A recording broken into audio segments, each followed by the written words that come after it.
So they have given one equation, dear student. You have to predict the product.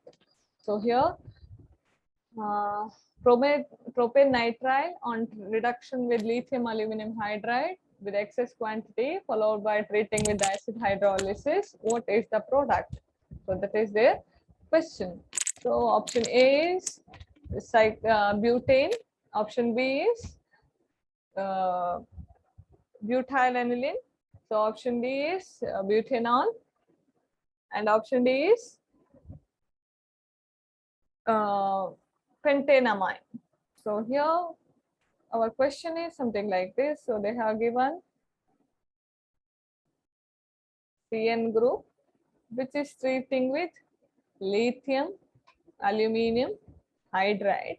So what is the work of lithium aluminum hydride? It is acts as a good reducing agent. So CN group is converted into here CH2NH2.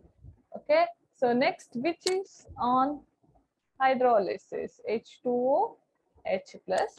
So what happens? This NH2 group undergo hydrolysis and that will convert it into OH group. So you are going to get 1, 2, 3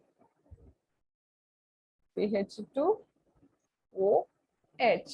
Okay, so 1, 2, 3, 4 OH. So you can write it as this. You can also write it as 1, 2, 3, 4, then OH. Okay, therefore this is the product formed when an cyano butane groups undergo reduction followed by hydrolysis. Therefore option C is the correct answer for the question.